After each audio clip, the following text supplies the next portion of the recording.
This is very basic statistics also. So we're going to assume that what we observe is the compounding or something that results from adding an output from a model. So this model means the mathematical expression, and we're compounding that or adding that or aggregating that or allowing that to be subject to some type of error, measurement error.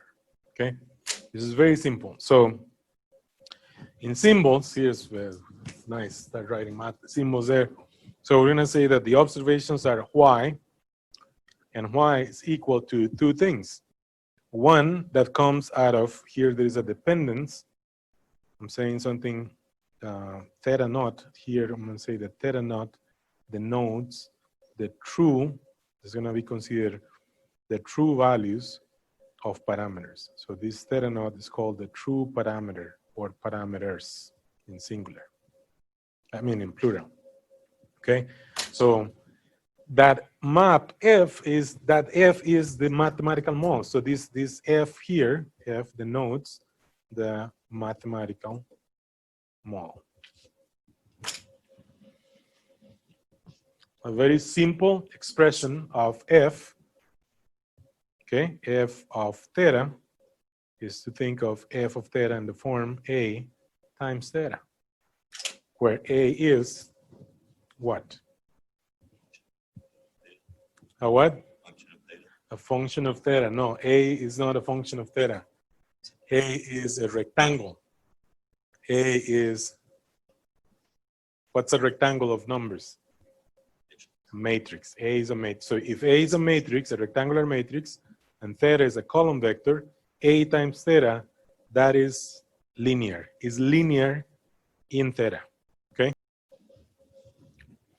And so when I write there on top, F of theta, theta hat, theta, I mean theta sub zero, theta naught, I'm saying that this is referring to the kth entry. So A, here is what A looks like. This is A, and here's what theta looks like.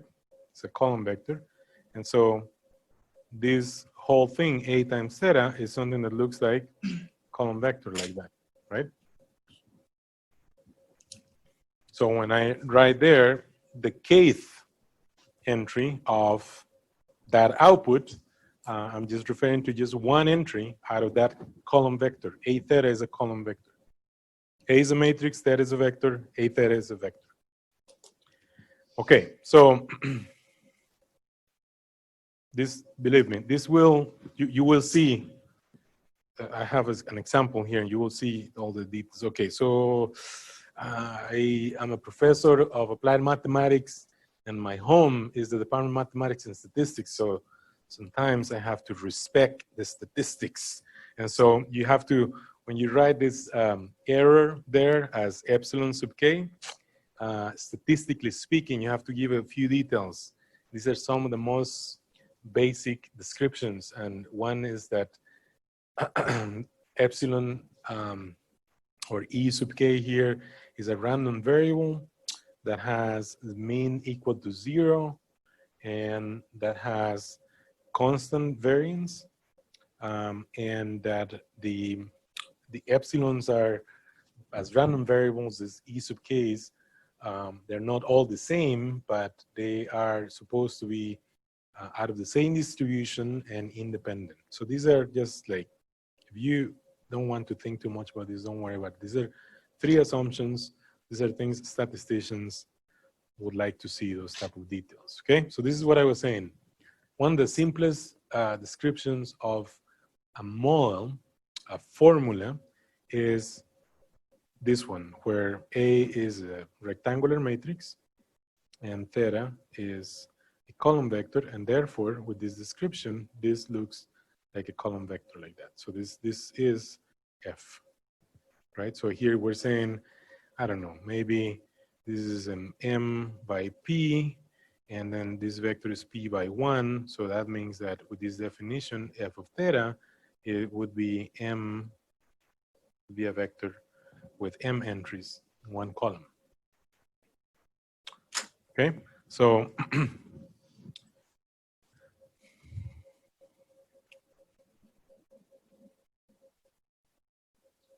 so if we're assuming that the observations are of this form, a matrix times a vector, and we're looking at one entry of that matrix vector product, so we write y equals the mole output plus some measurement error when we take the difference of y minus this type of output. We can ask this question: what is this difference quantifying? When I write this, you know, this is for error. This is saying that this is for y1, for y2, for y3, right? So I could just say, look, y has all these entries, y1, y2, all the way through y sub n, right? So I could just write y equals a of theta naught plus epsilon, writing this in matrix vector notation. And so what is y minus a of theta naught?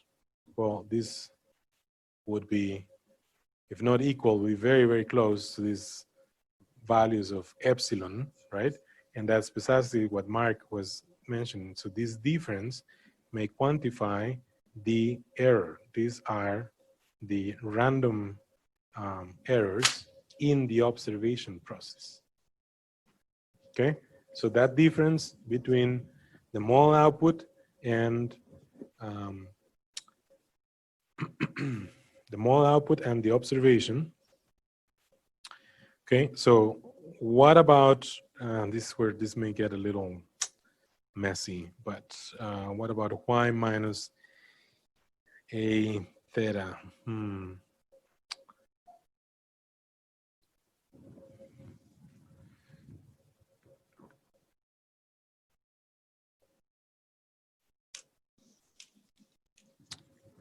Let me write a few things here on the slide, okay? So I was saying you could write y as a times theta naught plus epsilon.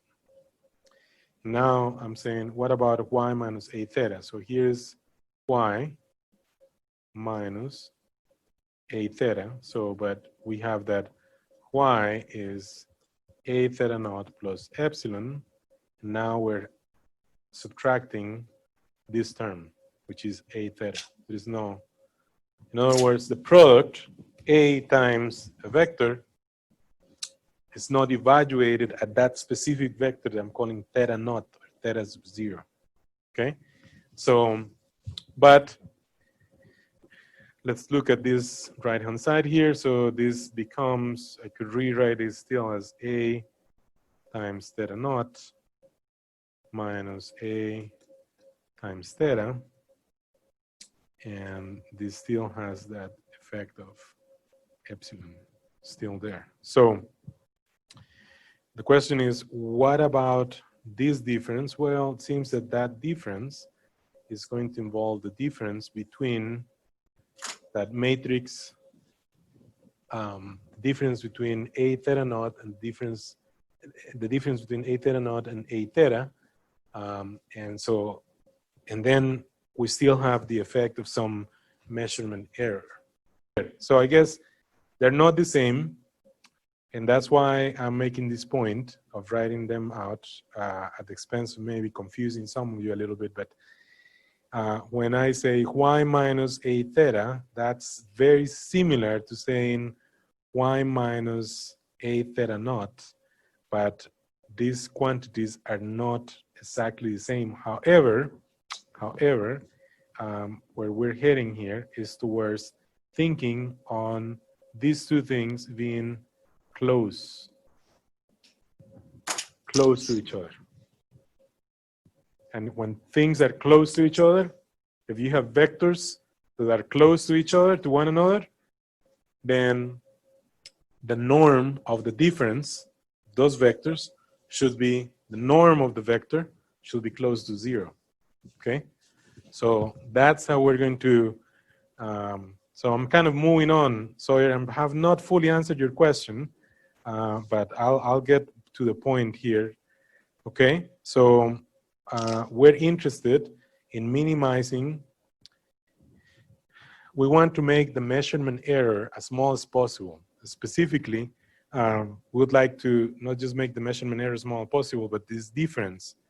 So we would say they would like to find values of theta that give the smallest distance between a theta and the observations stored in capital Y. In other words, we want to acknowledge that normal vector quantifies how things in Rn or Rm here, how vectors are distant from each other, how close they are from each other.